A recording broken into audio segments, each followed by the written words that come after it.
Bonjour et bienvenue pour le guide d'après-séance de cette année avec une petite partie sans spoil et une grosse partie avec spoiler. Et aujourd'hui, on va faire la critique de Star Wars épisode 9, l'ascension de Skywalker.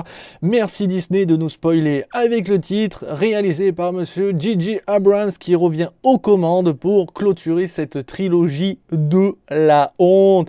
Et ceux qui pensent que ça sera le dernier film Star Wars, vous vous foutrez le doigt dans l'œil puisque vu que ça rapporte des milliards, Disney va encore nous pondre pas mal de films, mais pour l'instant, ce film clôture bel et bien cette trilogie. Alors, pour la partie non spoil, je vais déjà vous dire qu'il ne faut clairement pas regarder le texte qui démarre Star Wars, puisque celui-ci nous spoil un personnage, et un personnage extrêmement charismatique, on va pas se le cacher, mais de le se faire dévoiler ainsi de cette manière, je trouve ça ridicule, sachant qu'après le texte, on le voit arriver quelques minutes après.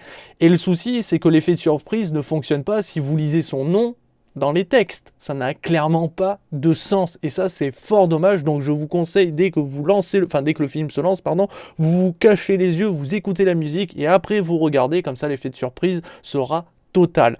Le souci de ce Star Wars épisode 9, c'est qu'il devait répondre à énormément de questions que le 8 devait répondre et qu'il n'a pas fait. Merci Rian Johnson. Tiens, c'est cadeau. C'est qu'en 2h20, c'est très compliqué. Et pourtant, ils ont réussi. Et en même temps, c'est normal parce qu'il y a énormément de facilité pour répondre à toutes les questions. Ça veut dire que tous les événements de Star Wars 7 et 8 ont des réponses. Elles ne vont pas forcément vous satisfaire. Certaines, on a envie de se frapper tellement c'est douloureux de voir ça. On a l'impression de se faire prendre sévèrement pour des cons et c'est le cas. Mais il y en a d'autres qui sont intéressantes et qui expliquent plus ou moins avec cohérence ce qui est arrivé dans les 2 premiers films. Mais c'est dès les premières minutes que certaines réponses arrivent. Ça veut dire qu'il ne faudra pas attendre 2 heures, 1h30. Non, dès les premières minutes, vous allez avoir beaucoup de réponses. Et le souci, c'est que tu te dis quand même, il y avait moyen de faire en sorte que ça soit dilué dans tout le film. Or, avoir toutes ces réponses aussi rapidement, ça peut être un peu décevant. Surtout qu'elles sont extrêmement simplistes. Et on a surtout l'impression de voir exactement le même film qu'à l'époque. Ça veut dire que là, l'histoire, c'est exactement la même que celle de George Lucas. Ils se sont pas foulés la cheville. Et c'est un petit peu dommage. Ça veut dire que sans ce personnage, rien n'arrive. C'est un peu con quand même. C'est un peu trop gros à mon goût. Après, j'ai trouvé quand même intéressant parce qu'au moins ça justifiait certaines conneries qu'on a pu voir dans Star Wars 8 et au moins là ça a un peu de sens avec ces réponses-là, mais elles ne font pas satisfaire tout le monde, on va pas se le cacher. Après, il y a l'arrivée de certains anciens personnages pour le côté fanservice, on se le cache pas. Il y a une évolution de Rey et de Kylo Ren qui est pas vraiment surprenante et pas très intéressante. Et c'est vrai qu'on sent que le film est beaucoup trop prévisible, malheureusement. On sent qu'aujourd'hui, il est plus dans la direction de Han Solo qu'avant. C'est vraiment, on voit que c'est le remplaçant de Han Solo. On va pas kiffer, mais là, on le ressent beaucoup plus dans ce film.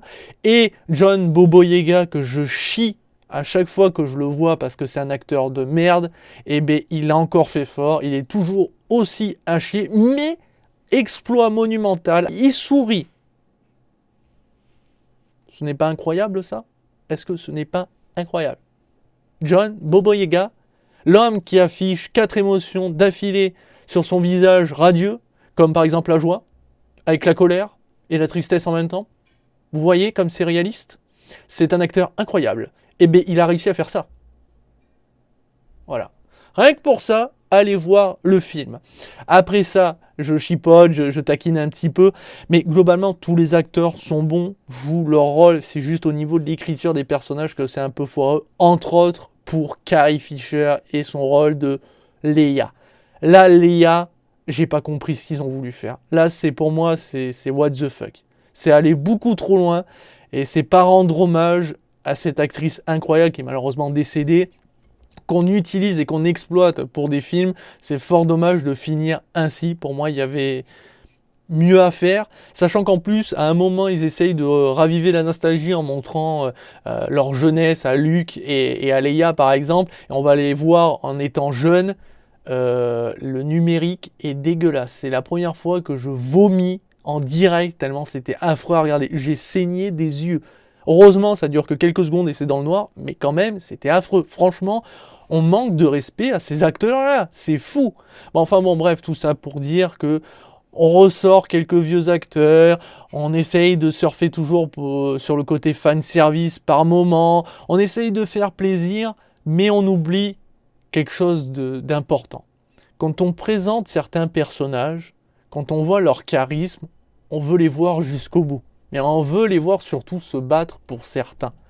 Or, à la fin de ce Star Wars, on veut que ça se clôture d'une manière dantesque. Ça veut dire explosion à gogo, des batailles de fous et surtout un duel. Eh bien, on ne l'a pas. On n'aura pas le fameux duel le plus important, le plus incroyable, le plus épique.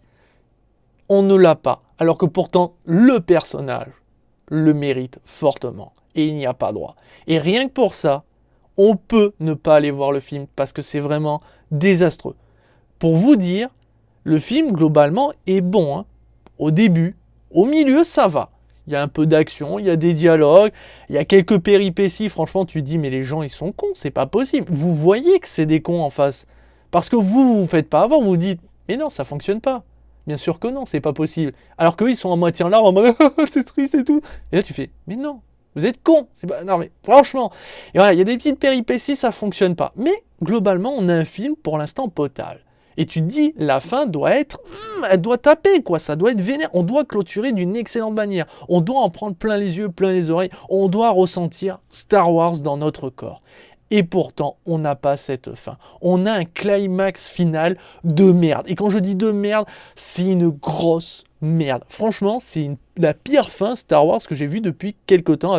Et pourtant, je vous convie quand même à regarder ce film Star Wars parce qu'il a de bonnes choses. Entre autres, les différents environnements. Là, franchement, on va voyager de planète en planète, de décors différents.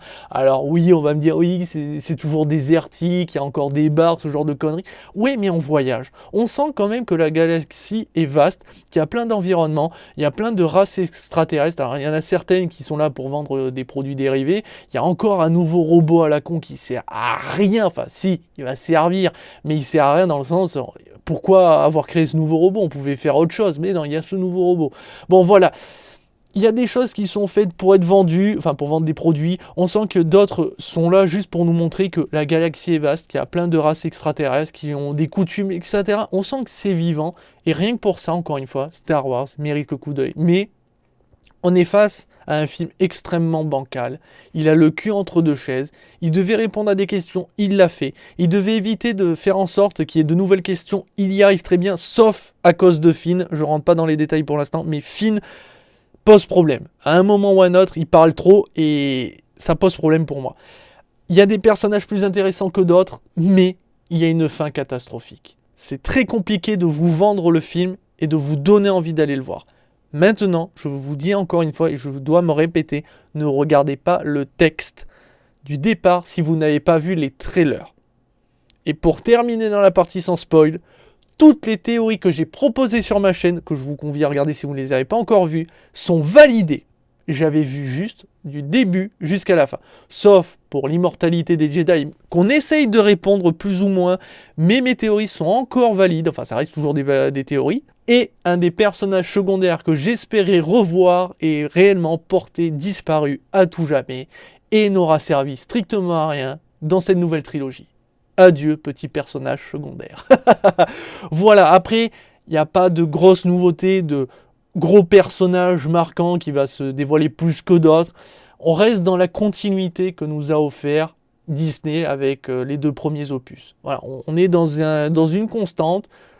C'est la même chose qu'on a déjà vu. Il y avait moyen de créer quelque chose d'incroyable. Pas de terminer sur un truc unique en son genre, le meilleur film de cette année. Malheureusement, Star Wars s'est cassé la gueule à partir pour moi de l'épisode 8. Le 7 s'en sortait encore à peu près bien, mais le 8 a fait vraiment n'importe quoi. C'est pour ça que le 9 ne pouvait pas être parfait, mais il pouvait être beaucoup plus sympathique. Il pouvait avoir une fin incroyable, ce qui n'est clairement pas le cas. Donc on sent que c'est un film qui est encore pour les fans, plus que pour un nouveau public. Bon, forcément, le nouveau public, il ne va pas aller voir directement le 9, il va aller voir d'abord les 2 premiers. Mais c'est compliqué si on n'est vraiment pas fan de Star Wars d'aller voir ce film-là, parce que Il y a vraiment beaucoup trop de défauts, il est tellement inégal, c'est incroyable. Enfin bon, voilà qui conclut cette partie sans spoil. Je sais que j'ai pas dit grand chose, mais c'est très difficile de pas dévoiler certains éléments scénaristiques, et si je vous les dévoile, vous allez avoir l'histoire entière, sans problème. C'est très prévisible, sachez-le. Bref, maintenant, il est temps d'attaquer la partie avec spoiler. Alors quand je dis avec spoiler, c'est qu'en gros, je vais raconter plus ou moins ce qui m'a dérangé, et forcément, ça va dévoiler un petit peu des détails de l'histoire. Donc là, je conclus qu'au moment où vous regardez cette vidéo, vous avez vu le film, ou que vous en battez les couilles. Et c'est pas impossible, parce qu'on peut s'en battre grave les couilles. Alors, pour commencer, qu'est-ce que je reproche au personnage de Leia? C'est qu'en fait, on a considéré que dans Star Wars 8, elle était capable d'utiliser la Force. Beaucoup ont gueulé et ont dit que c'était pas possible. Si, elle est la fille d'Anakin Skywalker au même titre que Luke. Et leurs corps sont capables d'utiliser la Force sans même en avoir conscience. Parce qu'ils ont un taux de midi-chloriens extrêmement élevé comme leur père, donc ils peuvent utiliser la Force inconsciemment. C'est pour ça que Luke est un bon pilote, ce genre de choses. Donc Leia pouvait utiliser la Force inconsciemment. Sauf qu'ils ont voulu le justifier en disant qu'elle avait reçu la formation des Jedi par le biais de son frère Luke. Or, Leia, de ce qu'on comprend dans tous les films, elle n'aime pas spécialement se battre. Je la vois mal accepter de recevoir la formation des Jedi alors qu'elle ne va pas au front. Ça n'a pas d'intérêt. Et pourtant, elle l'a suivi, donc elle maîtrise la Force comme un Jedi. Enfin, plus ou moins, parce que Luke aussi n'était pas un expert, mais lui a appris 2-3 ficelles. C'est pour ça qu'elle utilise la Force normalement. Donc, on a justifié le passage de Star Wars 8 par le fait qu'elle a utilisé la Force consciemment. Et je trouve ça beaucoup moins fun et beaucoup moins cohérent par rapport au personnage de Leia. Et pour moi, c'est un des personnages qui a été maltraité quelque part dans ce film, avec entre autres Kylo Ren. Pourquoi je dis ça? Kylo Ren, c'est un personnage extrêmement troublant. Il peut être touchant et en même temps on peut le détester. Je ne parle pas du charisme de l'acteur, malheureusement. C'est vrai qu'ils auraient dû faire, comme avait dit Gabi, avec qui je tourne énormément de podcasts, qui fait partie de Génération Retro Gaming, que je vous invite à découvrir. Il m'a dit, ça aurait été bien plus intéressant que Kylo Ren, on ne voit pas son visage, et qu'en gros, quand il tue Han Solo, on ne sache pas qu'ils ont un lien de parenté. Et le jour où on le découvre, donc par exemple dans ce Star Wars épisode 9, ça aurait été tellement plus fort, tellement bien plus poignant. Et du coup, on aurait pu le détester et encore plus s'attacher à lui parce qu'on aurait compris qu'en fait, il a été manipulé par Darth Sidious. Parce qu'en fait, c'est ça la réponse, c'est que son mal-être, le fait est qu'il soit attiré par le côté obscur, le fait est qu'il ait réussi à troubler l'esprit de Snoke, enfin, qui lui a caché ses véritables pensées, c'est Darth Sidious, c'est dû à lui. Ça marche, les réponses, on les accepte, parce que du coup, ça a du sens, que Snoke meurt comme une merde, et on comprend pourquoi Kylo Ren soit troublé. Or, je trouve que l'évolution du personnage en mode « Oh, maman me parle, donc je vire de bord à nouveau », c'est chiant. Ça fonctionne pas. Du jour au lendemain, à nouveau, il rechange de bord. Alors qu'en fait, c'est le fait qu'il soit troublé par Darth Sidious sans s'en rendre compte que ça fonctionne. Et qu'en gros, Rey doit se battre contre Darth Sidious pour qu'à ce moment-là, Kylo Ren prenne conscience qu'il a été manipulé, que c'est pas ce qu'il souhaite. Et ça aurait été bien plus intéressant. Alors que là, c'est juste sa mère qui lui dit « Fiston, ça va? Quoi? Maman, non, je suis pas du côté obscur en fait, je t'aime, j'ai tué mon père, mais oh non, c'est pas grave, il est mort, mais c'était pour le bien en fait. » Non, de revoir Han Solo débouler en mode fantôme, mais là tu te dis, merde, Han Solo, putain, mais fais chier quoi. En fait, Kylo Ren, il a viré de bord comme ça, pour moi, c'est dommage parce que le personnage Kylo Ren est très intéressant. Mais il a été mal exploité, il a été très très mal écrit de base, comme son unité spéciale, l'équipe des reines, là, je sais plus. Et en fait, on va les voir dans ce Star Wars. Enfin, on va les voir. Pardon, 3 minutes au début, enfin de temps en temps, on les voit apparaître en mode on les poursuit, on sait tout, on est en mode espion. Et après, il va avoir un combat contre Kylo Ren et ses anciens coéquipiers. C'est ridicule. Donc l'équipe de Rennes, n'ont servi toujours à rien. C'est fort, hein. C'est fort de la part de Disney de donner une hype de fou avec une équipe parce qu'ils portent des masques, on a l'impression que c'est d'anciens Jedi, on ne sait rien d'eux, et d'arriver à gâcher tout leur potentiel avec ce film-là, à faire des choix totalement débiles et what the fuck. Et vous voyez, il y a plein de personnages comme ça qui passent à la trappe ou qui tout d'un coup sont intéressants et deviennent inintéressants. Le plus intéressant, c'était Leia qui devient inintéressant et Kylo Ren qui était inintéressant, qui reste inintéressant. Et c'est con parce que c'est le personnage principal, l'ascension de Skywalker, c'était le personnage principal. Mais j'avais vu juste dans mes théories, puisque j'avais dit que Rey et Kylo Ren vont former une union pour battre le mal. J'avais dit que Rey était potentiellement l'élu de la prophétie à la place d'Anakin Skywalker. Il s'est avéré vrai parce qu'elle est la fille de Palpatine, donc elle a le côté obscur en elle, elle peut facilement basculer à tout moment, donc elle est partagée entre les deux. Après, pour le sabre jaune, c'est compliqué, mais d'après l'univers étendu, le sabre jaune, c'est jaune. Ce sont des Jedi sentinelles dotés d'un instinct protecteur. Ils sont utilisés par les gardes du temple Jedi, entre autres dans Clone Wars. Mais en gros, c'est... Voilà, ils protègent. Voilà, c'est des gardiens.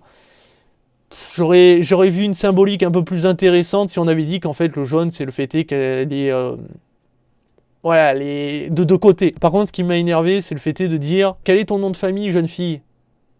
Rey Skywalker. Non, tu es Palpatine, merde, accepte-le, c'est pas grave. Oui, bon, ton père était un dictateur qui voulait détruire toutes les planètes de la galaxie, mais on s'en fout, t'es une Palpatine, prends pas le nom des Skywalker, mais non. Putain, tout ça parce que Leia et Luke lui ont appris des choses. Et en plus, ça justifie aussi pourquoi Leia peut donner des leçons à Rey. Voilà, parce qu'elle a appris par son frère. Chier! Ils essayent de trouver des justifications qui ont du sens, mais sont nulles. C'est nul. Non, Leia ne peut pas apprendre les arts sacrés des Jedi parce qu'elle ne le veut pas à la base. Merde, elle est comme sa mère, elle préfère la politique. Alors oui, se battre au blister, oui, au flingue, oui, c'est son trip. Mais au sabre laser, apprendre la formation des Jedi. Tout ça pour qu'après, elle l'apprenne aussi à Rey. Non, merde, merde. C'est con, hein, parce que le film, il a tellement un potentiel de fou, mais il le gâche par moments par des idées à la con. Donc en fait, encore une fois, on a un film totalement inégal, alors qu'on a des bonnes musiques, on a des bons environnements, on a des trucs assez incroyables, on a de bonnes bastons. Franchement, Kylo Ren et Rey, ça faisait un combat au sabre laser incroyable, et on attendait d'avoir Kylo Ren et Rey se battre contre Dark Sidious. Normalement, c'est ce qui devait se passer. Eh ben non, éclair, je prends votre vie, je meurs comme une merde. Fin de l'histoire. Et puis en plus, on en parle de Kylo Ren qui va sur le cadavre de Rey, qui lui passe son dernier, ses dernières ressources d'énergie vitale pour la sauver, et qu'ils s'embrassent. C'est qui avait dit qu'elle allait le pécho? C'est qui? C'est Bibi. Non, elle va pas pécho Finn. Et le problème, c'est que Finn, qu'est-ce qu'il dit? À chaque fois, il veut parler à Rey parce qu'il a quelque chose d'important à lui dire. Est-ce que c'est ses sentiments? Sauf qu'elle, elle ne l'aime pas. Elle le considère comme un frère, comme un ami. Mais qu'est-ce que tu veux lui dire? Et le problème, c'est que pendant tout le film, et jusqu'à la fin, et même après le générique, il n'y a pas la réponse. Finn ne dira jamais ce qu'il voulait dire à Rey. Et c'est quoi cette réponse? On se contentera du petit bisou entre Rey et Kylo Ren. Gabi, je te salue, ça te fout les boules, mais j'avais raison. Et oui, elle l'avait flashé depuis le départ sur lui. Certainement, quand il a porté son pantalon au-dessus du nombril, ça l'a émoustillé, elle s'est dit viril. Mais ça m'a énervé cette scène parce que du coup, il se sacrifie pour la sauver, il meurt, il disparaît, il devient immortel parce qu'il a atteint son objectif. Voilà, il a passé le flambeau à Rey, tout comme Leia a passé le flambeau à son fils. C'est pour ça qu'elle disparaît, parce qu'elle devient aussi immortelle, puisque c'était une Jedi. Fuck you, allez vous faire foutre Disney! Bref, je vais pas plus rentrer dans les détails. Par exemple, la scène où on voit les deux lesbiennes s'embrasser à la fin, ça sert à quoi? Tout ça pour dire que Disney, vous êtes ouvert. Sauf qu'on n'a jamais vu qu'elle avait une relation, qu'elle était attirée par les femmes, et là on voit deux femmes s'embrasser, ça n'a strictement aucun sens. C'est tout simplement pour dire que la galaxie est vivante grâce à tout le monde, qu'on soit homosexuel, qu'on soit pratiquant d'une religion ou d'une autre religion, etc. Ils se sont tous unis main dans la main pour sauver la galaxie.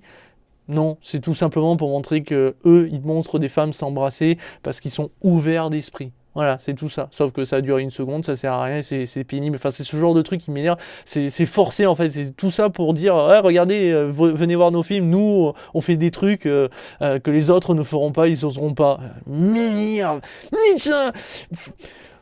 En fait, ce film n'est pas une merde, je l'ai apprécié, mais je suis tellement frustré par tellement de détails, comme le fait est quand Chewbacca se fait capturer, que Rey elle croit qu'elle l'a tué, et tu fais mais non, tu sais très bien qu'il n'est pas monté dans le même vaisseau, connasse, réfléchis, utilise la force, t'es capable de ressentir la présence de Chewbacca alors qu'il est au-dessus de toi, et là il est à quelques mètres de toi, t'es pas capable de le... Minirve. Putain. Par contre, c'était cool qu'elle balance des éclairs, dommage qu'elle l'ait pas fait contre Palpatine. Par contre, sincèrement, il y a un gros point fort de ce film. Palpatine, sa voix charismatique, le lieu où il est avec tous ses fanatiques autour de lui qui le vénèrent, qui parlent à vive voix. Mais vous imaginez un duel de sabre laser entre lui et Kylo Ren et Rey au milieu de eux qui sont en train de scander le nom de Palpatine, qui parlent à vive voix pendant qu'ils... Ça aurait été tellement classe! Et non, il meurt comme une merde. Putain. Du coup, ma note, c'est une note de 2 étoiles sur 5. Bon, 3.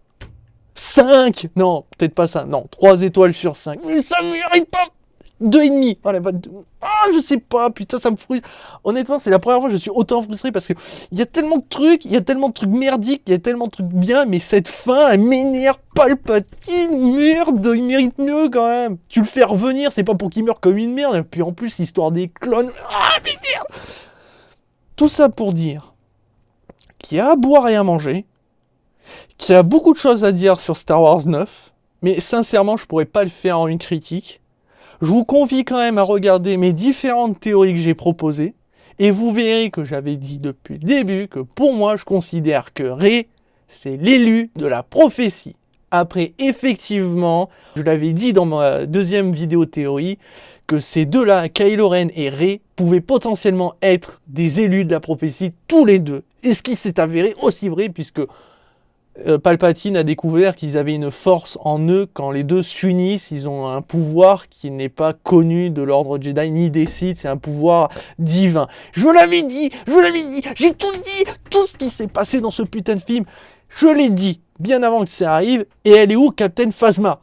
Hein, le Phasme, celle qui meurt comme une merde, c'est elle que je voulais revoir. Bon, elle servirait à rien, mais ça aurait été cool de la revoir. Mais non, elle revient pas, bref, ça me dégoûte.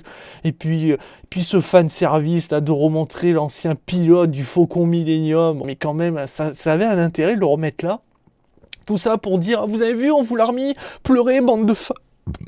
Putain, mais non, je vais pas verser une larme, je suis content qu'il soit là, mais j'aurais préféré avoir autre chose. En fait, ce que j'aurais aimé, le film aurait été largement meilleur si on n'avait pas eu Dark Sidious, qui a encore créé un empire, qui est à la tête du Premier Ordre. Sans lui, Snoke, il ne serait pas là. Sans lui, Kylo Ren ne serait pas là. Et sans lui, Kylo Ren n'aurait pas tué Snoke. Et surtout, pourquoi il est le grand-père de Rey? Je voulais pas qu'il y ait un lien familial entre les deux. Je voulais pas. J'y croyais pas. Honnêtement, sincèrement, je me suis dit, mais non! Pourquoi? Il est déjà le père de Anakin Skywalker. Quand je dis père, hein, avec la modification du taux de midi-chlorien, mais c'est lui qui lui a donné vie quelque part. Même si officiellement, il y en a qui l'acceptent pas, et ça reste toujours plus ou moins une théorie, même si techniquement c'est validé officiellement. Mais là, oui, c'est bien sa petite fille. Alors même s'il l'a pas conçue de lui-même, mais s'il la voulait pas, parce qu'à la base, il savait pas que son fils allait donner vie à un puissant Jedi, mais quand même, c'est frustrant.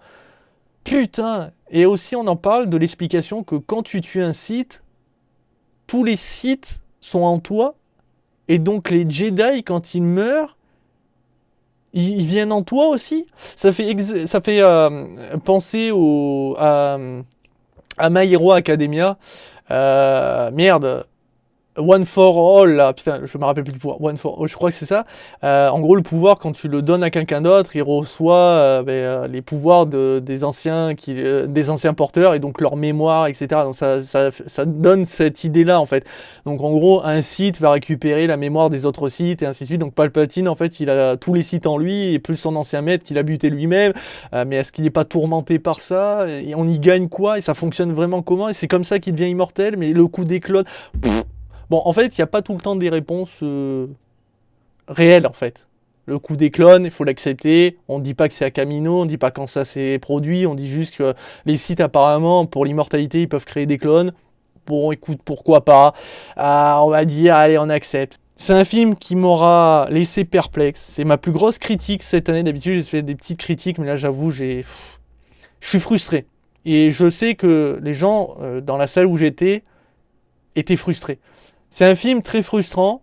Il arrive à faire son travail parce que c'était compliqué de la part de J.J. Abrams et des scénaristes d'arriver à sauver le dernier opus de cette trilogie de la honte, qu'on peut appeler comme ça. Il fallait répondre à beaucoup trop de questions, il fallait éviter de soulever de nouvelles questions. Effectivement, il y a quelques questions qui se soulèvent. Comment il a créé ce clone-là, Dark Sidious, qu'il en a d'autres. Du coup, est-ce qu'il est vraiment mort? Pourquoi c'était pas un esprit à la base? Du coup, Finn, qu'est-ce qu'il veut dire Harry? On le saura jamais. Ou est-ce qu'on le saura dans la prochaine trilogie? Est-ce que la prochaine trilogie, ça sera une suite? Est-ce que Rey va chercher des réponses à plein d'autres questions maintenant qu'elle est toute seule Jedi? Voilà, c'est très très compliqué. On verra bien. En tout cas, il est sûr d'une chose, c'est que Star Wars épisode 9 va marquer. En bien comme en mal, je pense que tout le monde va en faire une critique et tout le monde ne sera pas d'accord. En tout cas, je suis très content de voir que mes théories sont validées et que j'avais vu ce qui allait se passer bien avant que les trailers tombent. Maintenant, il faut savoir que c'était prévisible parce que malheureusement, on sent que Disney a voulu faire trop plaisir aux fans et qui se sont contentés de reprendre l'histoire de George Lucas, mais qui ont modifié certaines choses. C'est un peu dommage, ça méritait largement mieux, mais ça reste un Star Wars à peu près acceptable. Donc une note 2,5, 3, allez vas-y. 3 étoiles sur 5, environnement, quelques personnages, Dark Sidious. Mais je retire 2 points pour le fait que Darth Sidious meurt comme une merde et qu'on ne lui fasse pas faire un duel mémorable entre Kylo Ren et Rey. Enfin bon, voilà qui conclut cette longue critique. Je m'excuse, j'ai un peu radoté à la fin, je suis parti un peu aux cacahuètes. Voilà, il y a plein de détails, il y a tellement de choses à dire. Je vous laisse par vous-même, de toute façon, faire votre propre avis. Ou si vous l'avez déjà fait, de toute façon, vous savez où sont les problèmes, vous savez où sont les qualités. Il y a à boire et à manger. C'était un film qui avait le cul entre deux chaises. Sur ce, ciao ciao.